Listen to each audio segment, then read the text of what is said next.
नमस्कार, आप सभी का मोस्ट वेलकम है आपके अपने इस YouTube channel Shri online study पर। तो हम लोग भारत के स्वतंत्रता आंदोलन को पढ़ रहे थे। इसमें हम लोगों ने प्रथम द्वितीय चरण पे डिस्कस कर लिया था। आज तृतीय चरण पे बात करनी है। तृतीय चरण की शुरुआत हमने गांधी जी से जुड़े हुए महत्वपूर्ण फैक्ट को आप लोगों को बताया था। अगर आप लोगों ने उनको नहीं पढ़ा है तो अच्छे से पढ़ लीजिए जाके, चूँकि गांधी जी एक इम्पॉर्टेंट पर्सन के रूप में तो हैं ही, उनसे जुड़ी हुई बातों को हमको वैसे भी जानना बहुत ज़रूरी होता है। तो आप लोग उस प्रीवियस वीडियो को जाके अच्छे से देखिए। और अब कॉम्पिटिटिव एग्ज़ाम्स में हमारे वहाँ से सवाल तो आते ही रहते हैं, आप लोगों को भी पता है। चलिए आज जो है गांधी जी के हम महत्वपूर्ण आंदोलनों को डिस्कस करेंगे। ये पूरा बोर्ड मैंने उनके आंदोलनों से भरा रखा हुआ है, इसको आप अच्छे से पढ़िएगा और इनके जो भी सन हैं इनको याद करने का प्रयास करिएगा, चूँकि यहाँ से सीधे सवाल बनते हैं। समझ रहे हैं भैया, यहाँ से सीधे सवाल बनते हैं और यहाँ से अगर आप इसको पढ़ लेंगे पूरा तो आपके सवाल गलत नहीं होंगे। ठीक है, चलिए शुरुआत करते हैं। पहला है चंपारण सत्याग्रह। चंपारण कहाँ पर है भाई? तो चंपारण है बिहार में। चंपारण कहाँ है? बिहार में है। यहाँ क्या घटना हुई थी? यहाँ पर जो है अंग्रेज़ों ने किसानों को उनके खेत के 3/20 भाग पर नील की खेती करना अनिवार्य कर दिया था। नील की खेती करना अनिवार्य कर दिया था। इसी को कहा जाता है 3 कठिया पद्धति। इसी को कहा जाता है क्या? 3 कठिया पद्धति। इसमें जो है नील की खेती करने से किसानों के खेत जो थे वो बंजर होते जा रहे थे। तो यहाँ के एक व्यक्ति थे जिनका नाम है राजकुमार शुक्ल। राजकुमार शुक्ल ने जो है राजकुमार शुक्ल ने गांधी जी को बिहार बुलाया और किसानों की दशा बताई और गांधी जी ने यहाँ से अपना ये आंदोलन शुरू किया। ये गांधी जी का पहला वास्तविक किसान सत्याग्रह था, इसको भी याद रखिएगा। ये गांधी जी का जो है प्रथम वास्तविक किसान सत्याग्रह, वास्तविक किसान सत्याग्रह था ये। ठीक है, इसी के दौरान जो है रविंद्रनाथ टैगोर ने जो है गांधी जी को महात्मा की उपाधि दी थी। महात्मा की उपाधि गांधी जी को दी थी रविंद्रनाथ टैगोर ने, और गांधी जी ने जो है गुरुदेव की उपाधि जो है रविंद्रनाथ टैगोर को दी थी। ठीक, चलो भाई आगे बढ़े। अगला है अहमदाबाद मिल मजदूर सत्याग्रह। इसमें हुआ क्या, जो है प्लेग फैला था अहमदाबाद में। तो उस समय मज़दूरों को प्लेग बोनस देने की बात कही गई थी, लेकिन मिल मजदूर विरोध करने के बाद भी जितना लगभग 50% के करीब इसमें जो है मज़दूरों को 50% बोनस देने जाने की बात कही थी, लेकिन उनको जो है दिया नहीं जा रहा था। तो गांधी जी को यहाँ बुलाया गया और गांधी जी ने इसमें जो है भूख हड़ताल के द्वारा मिल मालिक का विरोध किया। ठीक है, जिससे मिल मालिकों ने जो है 50% से थोड़ा सा कम अर्थात लगभग 35% जो है प्लेग बोनस मज़दूरों को दिया। प्लेग बोनस जो है ये मज़दूरों को दिया। ठीक है, एक बात और याद रखिएगा, ये गांधी जी, इसमें गांधी जी ने पहली बार भूख हड़ताल को हथियार के रूप में यूज़ किया था। गांधी जी ने इसमें जो है भूख हड़ताल को शस्त्र के रूप में उपयोग किया। भूख हड़ताल करके गांधी जी ने जो है मिल मालिक से अपनी बात मनवाई। क्लियर? चलो अगला है खेड़ा सत्याग्रह। खेड़ा कहाँ पर है? गुजरात में। इसमें क्या हुआ था भाई? इसमें भी वही दशा है कि फसल नष्ट होने के बाद भी जो है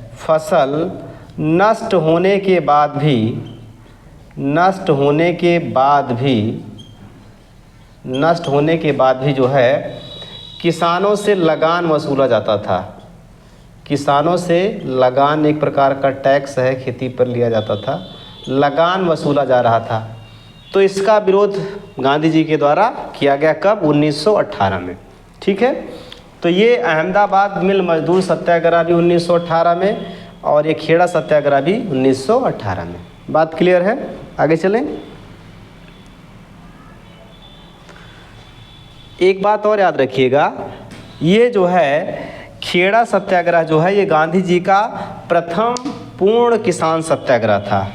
ठीक, ये वास्तविक था और ये प्रथम पूर्ण किसान सत्याग्रह, प्रथम पूर्ण किसान सत्याग्रह था ये। क्लियर है? प्रथम पूर्ण किसान सत्याग्रह ये था। अगला है रोलेट एक्ट। रोलेट एक्ट कब आया था? 1919 में। इसे बिना वकील, बिना अपील, बिना दलील का कानून कहा जाता था। इसमें संदेह के आधार पर किसी भी क्रांतिकारी को गिरफ्तार करके जेल में डाल देते थे। तो इसी का विरोध भी गांधी जी के द्वारा किया गया और इसमें जो है गांधी जी ने जो है एक नेतृत्व किया, एक संघर्ष किया जो है जिसका नाम था भारतीय संघर्ष। भारतीय संघर्ष, तो इसको याद रखिएगा जो है कि इसमें गांधी जी ने प्रथम भारतीय संघर्ष की बात कही थी। प्रथम भारतीय संघर्ष की बात जो है गांधी जी ने इसमें कही थी। किसमें? रोलेट एक्ट के खिलाफ। ठीक है ना। अब इसमें हमने आपको पिछले वीडियो में बताया था कि रोलेट एक्ट से संबंधित भी बहुत सारी घटनाएं हुई थी। इसमें जलियांवाला बाग हत्याकांड भी प्रमुख था। खिलाफत आंदोलन। खिलाफत आंदोलन वास्तव में जो है ये भारत से संबंधित नहीं था।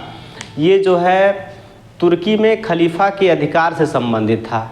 जब जो है प्रथम विश्व युद्ध हुआ तो ब्रिटेन विजयी हुआ, लेकिन जब ब्रिटेन विजयी हुआ तो इसने जो है एक सेवर्स की संधि के थ्रू जो है तुर्की के खलीफा से सारे अधिकार उसके छीन लिए। तो इसका विरोध किया गया मुस्लिमों के द्वारा। भारत में जो है गांधी जी ने खिलाफत कमेटी का गठन किया, उसके अध्यक्ष के रूप में काम किए और हिंदू मुस्लिम को एक साथ जो है एकजुट होने की बात गांधी जी ने इसमें कही थी। तो ये जो है वास्तव में जो है तुर्की में खलीफा के पोस्ट को लेकर था, लेकिन भारत में हिंदू मुस्लिम एकता के लिए जो है गांधी जी ने ये आंदोलन किया था। भारत में हिंदू मुस्लिम एकता के लिए जो है यह आंदोलन किया था। ठीक है ना। बाद में तुर्की में कमाल पाशा की सरकार बनी, तो कमाल पाशा की सरकार ने जो है खलीफा का पोस्ट ही समाप्त कर दिया, जिससे खिलाफत आंदोलन भी समाप्त हो गया। अगला है असहयोग आंदोलन। असहयोग आंदोलन क्या था भाई?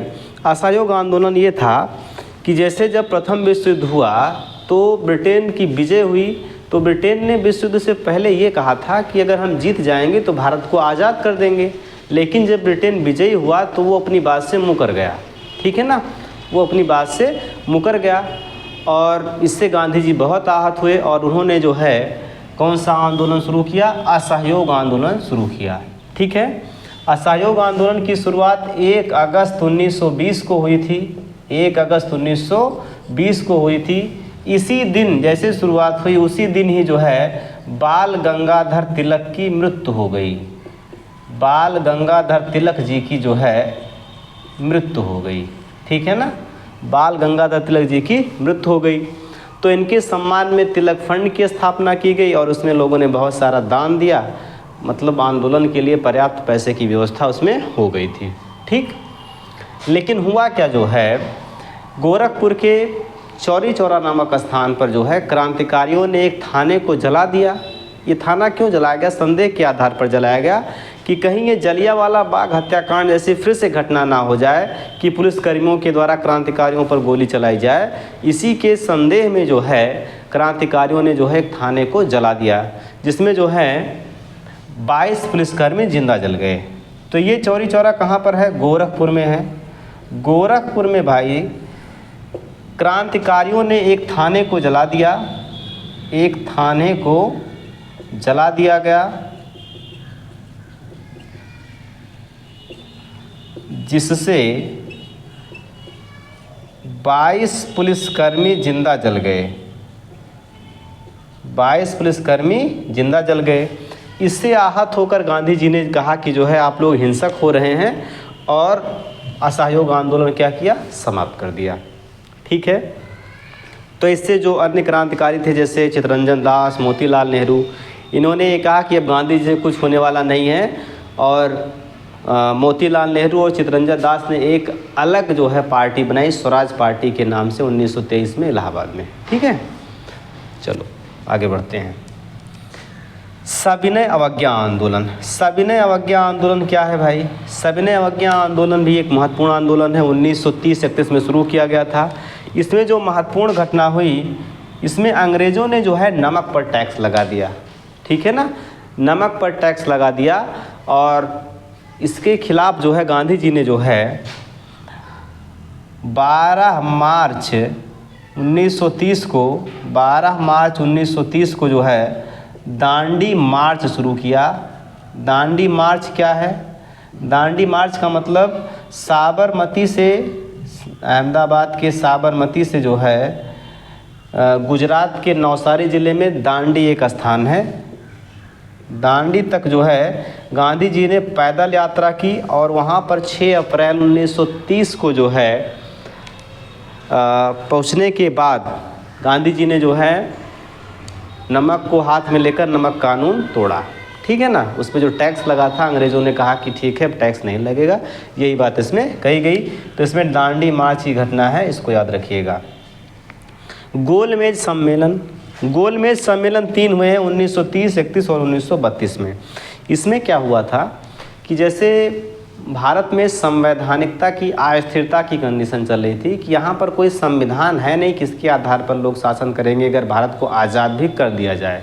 ठीक है, तो कहीं ना कहीं संवैधानिक सत्ता के लिए जो है अंग्रेज़ों ने लंदन में जो है एक राउंड टेबल कॉन्फ्रेंस का आयोजन किया 1930, 1931 और 1932 में। 1930 में ये प्रथम था, 1931 में द्वितीय, और 1932 में जो है 1930 में प्रथम, 1931 में द्वितीय और 1932 में तृतीय गोलमेज सम्मेलन का आयोजन किया गया। इसमें केवल बीच वाले अर्थात 1931 दूसरे वाले में गांधी जी ने पार्टिसिपेट किया था, गांधी जी ने भाग लिया था, पार्टिसिपेट किया था।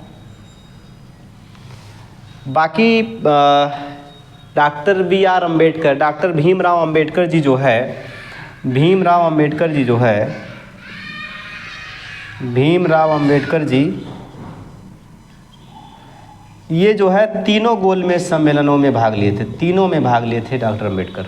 ठीक है, चलिए अगला है गांधी इरविन समझौता 1931। अच्छा, एक बात और याद रखिएगा, एक बात याद इसमें ये रखना है कि गांधी जी ने जो है कैसर-ए-हिंद की उपाधि लौटा दी थी। ठीक है, कैसर-ए-हिंद की उपाधि इसमें लौटाई थी। असहयोग आंदोलन के दौरान गांधी जी ने जो है कैसर-ए-हिंद की उपाधि लौटा दी थी। कैसर-ए-हिंद की उपाधि जो है अंग्रेज़ों ने गांधी जी को दी थी, लेकिन जब जो है अंग्रेज़ अपनी बात से मुकर गए कि भारत को आज़ाद नहीं करना, तो गांधी जी ने कहा अब उपाधि लेकर हम क्या करेंगे जब भारत को आज़ाद नहीं करना है आपको। ठीक है ना, तो कैसर-ए-हिंद की उपाधि जो है गांधी जी ने लौटा दी थी, उपाधि गांधी जी ने लौटा दी थी।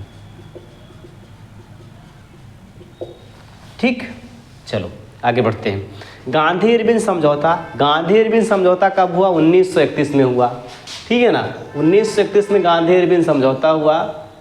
गवर्नर जनरल वायसराय कौन था? इरविन था, और गांधी जी के बीच में। इसमें क्या हुआ भाई, इसमें जो है ये जो क्रांतिकारी जेल में बंद थे उनको छुड़ाने की बात कही गई, उनको जो है राजनीतिक बंदी के रूप में स्वीकारने की बात कही गई। ठीक है ना, तो ये कहीं ना कहीं जो है क्रांतिकारियों से संबंधित जो है फैक्ट है। इसी में जो है जैसे आप लोगों ने सुना होगा कि गांधी जी ने जो है भगत सिंह को राजनीतिक बंदी का दर्जा अगर दे दिया होता तो शायद भगत सिंह बच जाते। ठीक है ना, तो कहीं ना कहीं यहाँ पर ये सारी बातें जो है ये कही गई थी 1931 के गांधी इरविन समझौते में। ठीक है, पूना समझौता क्या है? पूना समझौता 1932 में हुआ जो है, इसमें जो है महात्मा गांधी और डॉक्टर अम्बेडकर के बीच में, गांधी और डॉक्टर अम्बेडकर के बीच में ये समझौता हुआ। इसमें क्या कहा गया भाई, जैसे अम्बेडकर जी ये चाहते थे कि दलित वर्ग के लिए पृथक निर्वाचन प्रणाली हो, तो गांधी जी ने कहा कि अगर हम ऐसा पृथक निर्वाचन प्रणाली लागू कर देते हैं तो कहीं ना कहीं भारत जो है ये इसका सांप्रदायिकता के आधार पर या जो है ऊंच नीच के आधार पर जो है भारत बंट जाएगा। ठीक है, तो इन्होंने जो है अंबेडकर जी के साथ मिलकर जो है दलित वर्ग के निर्वाचन को रद्द किया। दलित वर्ग के पृथक निर्वाचन को क्या किया? रद्द करने की बात कही। ठीक, क्लियर है। इसके बाद आ गया 1940 का समय। 1940 के करीब में जो है एक अगस्त प्रस्ताव आया था अगस्त में। इसमें ये कहा गया कि भारत में एक संवैधानिक तंत्र होना चाहिए। ठीक है, लेकिन उसमें कुछ कारणों की वजह से वो सिस्टम नहीं बन पाया। तो गांधी जी ने एक सत्याग्रह की शुरुआत की जिसका नाम है व्यक्तिगत सत्याग्रह। ये कब शुरू हुआ था? 1940 में। और इसमें जो है प्रथम सत्याग्रही के रूप में, इसमें प्रथम सत्याग्रही के रूप में आचार्य विनोबा भावे थे। आचार्य विनोबा भावे। और द्वितीय सत्याग्रही के रूप में जवाहरलाल नेहरू जी थे। जवाहरलाल नेहरू जी थे। ठीक है ना। तो इन लोगों ने जो है कहीं ना कहीं अगस्त प्रस्ताव के खिलाफ जो है सत्याग्रह की बात कही थी। इसके बाद आता है भारत छोड़ो आंदोलन। ये अति महत्वपूर्ण है। शुरुआत इसकी कब हुई है? 7-8 अगस्त 1942 को। कहाँ से? तो ग्वालियर टैंक मैदान मुंबई से। ग्वालियर टैंक मैदान मुंबई। ठीक है, ग्वालियर टैंक मैदान मुंबई से शुरुआत हुई इसकी। इसमें जो है गांधी जी ने एक नारा दिया था, उसको याद रखिएगा, करो या मरो का नारा। करो या मरो का नारा गांधी जी ने जो है किस आंदोलन में दिया था? तो भारत छोड़ो आंदोलन में दिया था। बाद में गांधी जी को जो है बहुत सारे नेताओं को जो है 8 अगस्त को ही जो है ऑपरेशन जीरो आवर के तहत गिरफ्तार किया गया। गांधी जी को भी गिरफ्तार किया गया और इनको जो है पूना की आगा खा जेल में रखा गया। ठीक है, गांधी जी को जो है इस आंदोलन के दौरान जो है आगा खा पैलेस में रखा गया। आगा खा पैलेस ये पूना में है और यहाँ पर गांधी जी को कैद करके रखा गया। ठीक, बाद में जो है गांधी जी की तबीयत खराब हुई तो इनको जो है छोड़ दिया गया। तो ये गांधी जी से संबंधित महत्वपूर्ण आंदोलन थे। इसमें बहुत सारी चीज़ें हैं, लेकिन हम लोग इसको एक कंसाइज करके पढ़ रहे हैं ताकि सारी चीज़ें हमारे दिमाग में हमारे एग्ज़ाम के समय काम आएँ। तो ये एक मैंने पूरा बोर्ड जो भरा हुआ है, इसमें आप इन आंदोलनों को याद रखिए, इनके सन को याद रखिए, यहीं से सवाल आपके बनते रहते हैं। जहाँ जहाँ ज़रूरी था मैंने कुछ महत्वपूर्ण फैक्ट भी आपको बता दिए हैं। ठीक है, तो इस वीडियो को आप कई बार देखिएगा और चीज़ों को अच्छे से रिवीजन करिएगा। एग्ज़ाम में निश्चित तौर पे आपके सवाल बनेंगे। तो आज के लिए इतना रखिए, बाकी मिलते हैं कल के वीडियो में। तब तक आप लोग जो है स्वस्थ रहे, पढ़ते रहिएगा, चीज़ों को याद करते रहिएगा। ओके, थैंक यू सभी को।